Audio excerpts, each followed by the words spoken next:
So Arsenal's back in action on Saturday against Crystal Palace, and I for one could not wait. I missed football. I missed Arsenal playing. And we see we're going to take our new Crystal Palace. And Crystal Palace right now, the form they're on is kind of freakish. I don't even know how to explain it, but they're kind of in a weird form. And we're going to take a look and some stats and see how they could potentially set up against us, how they could play, and how we could basically get the better of them. So in the last match we played against Crystal Palace, as you can remember, so Thomas Partey was at right back, and every fan was saying that, listen, we don't want to see Thomas Partey at the back.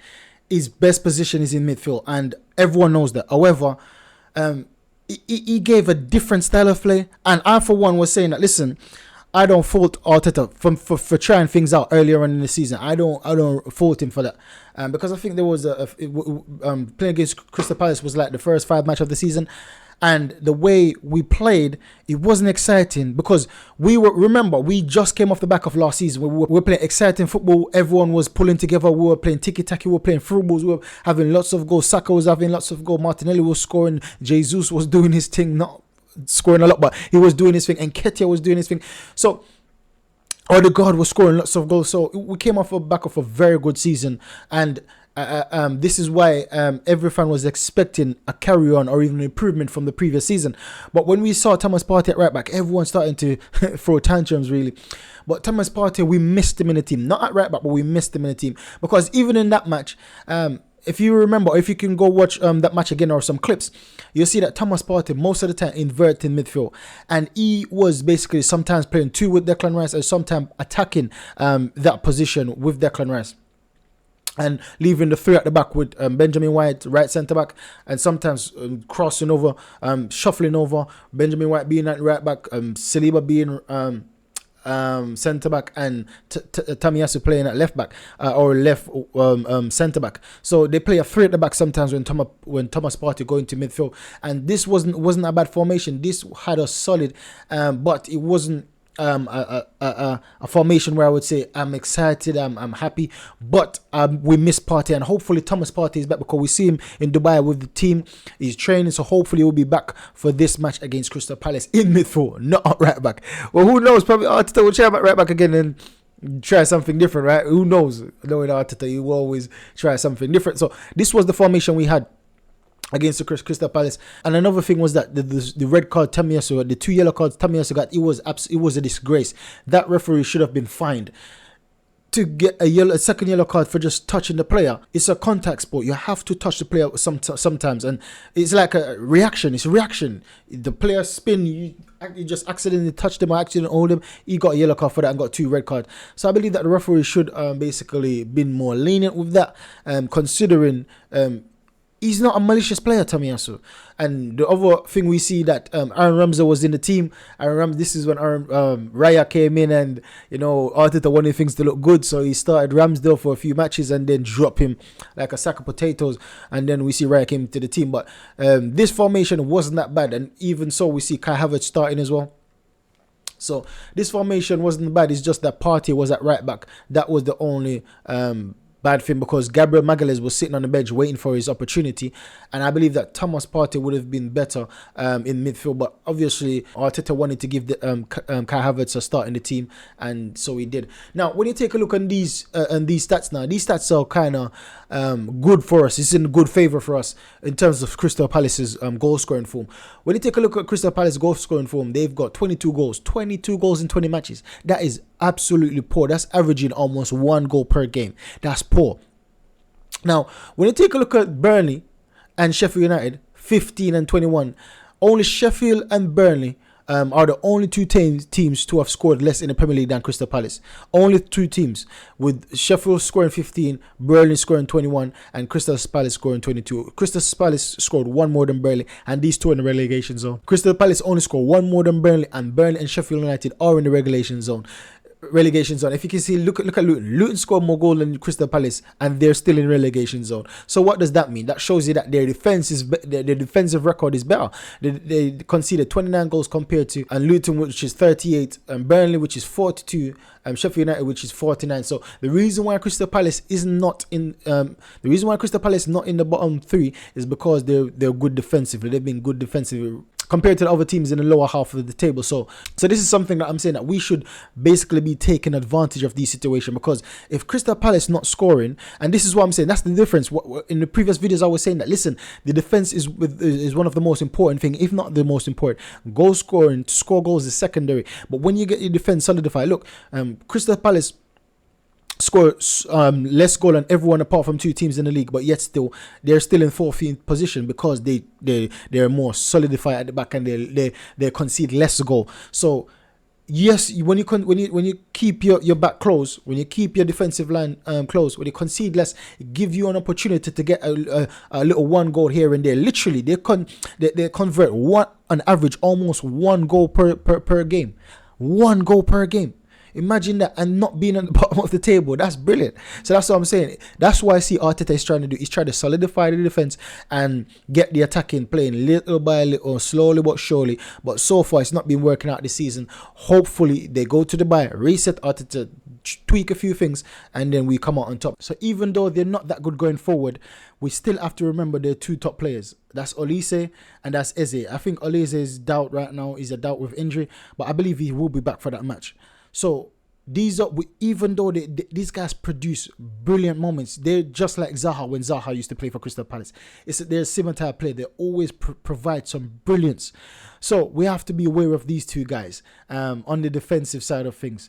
So apart from these two players, I don't see a threat from them going forward, but defensively they're very good. Mark Guy, they've got some Anderson, they've got some good defensive players, and I see there's another young guy that's coming through as well. Mitchell, good left back. Klein, even though he's a bit old, he's going on the older side, he's still very good. So they've got a good, solid defensive players and good defensive record. So going forward, they're not all that, apart from Eze and Olise. So if we can mark those two at the games, I believe that we can squash them like bugs. And that's probably going too far, because whenever we look at the smaller teams, to say that, we just run over them, they're the one that always give us problems. Look at Fulham. Even though Fulham has been performing good of recent, they're still not a very good team compared to the top 5 teams, the rest of the top teams. Now, when you take a look at the top 5 in the Premier League, we see that Liverpool is in number 1, City is in number 2, Aston Villa is in number 3, but Aston Villa played one more than us, and we are number 4, and Tottenham are number 5, and Tottenham also play one more than us. So we are we're on 40 points with Tottenham, with a game in hand, and also Aston Villa is 43 with Man City. Aston Villa with the game in hand. So if we beat Crystal Palace, we will go above Aston Villa on goal difference. We'll be joint third on goal difference, right? So City would be leading us by 3 points, and Liverpool will be leading us by 5 points. So this is it where we need to get this. And the only difference between us and the top 5 teams, even Aston Villa, the only difference, the goal conceded is similar, with Liverpool conceding 8, we conceding 20, City conceded 23, Tottenham conceding a lot because of the way they played. They played the high line, mate. They played the high line. So Tottenham conceded 31, while Aston Villa conceded 27. So we're in the third. We're the second best defensive record in the Premier League, better than City. But it's the goal scoring is the problem. Goal scoring, we're behind by about 6 to 9 points on average goals. 6 to 9 goals on average. Everyone is above 40. Everyone. When you take a look at Aston Villa and Liverpool score the same amount of goal, right? Ollie Watkins, Liam Bailey's been doing bits. When you see Man City 48, brilliant return for Man City. Tottenham 44, and we are on 37. This is the difference between us and the top 5 teams, goal scoring. So hopefully we can improve that record and climb up higher in the table. So the last match against Crystal Palace, for me, it was very, very close. It was closer than what most people thought. When you take a look at ball possession, we have 53 possession compared to Crystal Palace 47. Total shots, we had 14 each. Shots on target, we had 3, which is absolutely poor. No wonder we started the season like this, and we carry on like this, having small amount of shots on goal. And obviously, the less shot we have, the less chance we're gonna have to concede. Block shots, we blocked 7 of theirs, they blocked 4 of us. Big chances, we created 3 big chances, only scoring 1, and that was a penalty. What was it? And Nketiah got the penalty. The keeper rushed out and brought him down. So Nketiah draws the penalty. Odegaard scored that penalty. Big chances missed. We missed 2 big chances. I remember one. Eddie Nketiah was right in front of the keeper. Just him and the keeper. This guy chose to chip the ball over the keeper at close range. I was so annoyed with that. I will never forget that, man. Eddie Nketiah. This is when this guy. But anyways, we hit the woodwork. Crystal Palace had 1 counter-attack. With 1 counter-attack shots inside the box. We had 11. They had 10. Shot outside the box. They had 4. We had 3. Goalkeeper saved 2 each. Passing, we had 489 passes compared to their 428. Accurate passes, we have 422 at 86% compared to their 370 at 86%. Long balls, we completed 24 out of a possibly 54 at a 44%, while Crystal Palace completed a 24 out of 45 at a 53%. Crosses, we had 4 out of 21 at a 19%. Crystal Palace had 3 out of 21 chances. Completed 3 out of 21 chances at a 14%. Dribbles, we had 6 out of 3 at a 50%. Crystal Palace have 10 out of 19 at a 53%. Possession loss, we had 114 compared to their 107. Duels, 46 compared to theirs, 48. Aerial duels, 13. We had 13 compared to theirs, 14. Tackles, 14 each. So this is what I'm saying, that Crystal Palace had a brilliant match. They played very well. They kept the pace, and I believe once again it's because our team, we were gelling, because Declan Rice just came in this season. Kai Havertz came in, and Thomas Partey's first time playing right back. So there was lots of changes that may have contributed to us not playing as well. But we can see that going on in the season, the goal scoring record is the same. However, our performances have improved, because now we're having more shots. But it doesn't matter if we're having shots and not scoring, right? In the match, we have the 6 best players on the pitch. We had Thomas Partey, number 1. And that's what I'm saying. And even when Thomas Partey was injured, he was still recognized as one of our best players, even being injured. This is how good he was for us when he was playing. So even playing at right back and inverted in midfield, he was still absolutely magnificent. His pace would let him down. I used to criticize his pace playing in that position. I don't want to see him playing in that position because of his pace. However, he's intelligent enough to do it capably. But, man, whenever there's a speedster playing against him, we're gonna concede on that side. So Saka is in second, Saliba is in third, Odegaard is in the fourth. White and Declan Rice make the final 2 on the best players on the pitch that day. But possibly the formation I'm looking for this week, for this Saturday, is I want to see the similar formation against Liverpool, because I was impressed. I know Liverpool rested a lot of their players, but the way we started, the way we played, I was impressed with that team. And the reason being, I was impressed with Reece Nelson. He played brilliant. I want to see Martinelli come back in, but I want to see Reece Nelson getting more minutes in the future. If Martinelli doesn't pull his socks up, take off Martinelli for Reece Nelson. Hopefully Nelson don't do a one-hit wonder like he normally does. Hopefully he's starting to get into his stride. Hopefully continue to make good performances like he won against Liverpool. I don't want to see Jakub Kiwior on the team, but I'd rather see Kiwior than Zinchenko, honestly. But against Crystal Palace, I don't even know. Arteta needs to do something about that. Hopefully he find a way to make things work. Even Cedric, I would even have Cedric over Kiwior. Honestly, I don't like Cedric, and I would rather have Cedric over Kiwior. Kiwior is a good defender, but shocking going forward, shocking on the ball. So Kiwior, I wouldn't start Kiwior. When I'm looking at the team sheet against Liverpool, I would drop Kiwior. Ramsdale, I would have Ramsdale on the team, but I know Arteta is going to drop Ramsdale for Raya. Who else?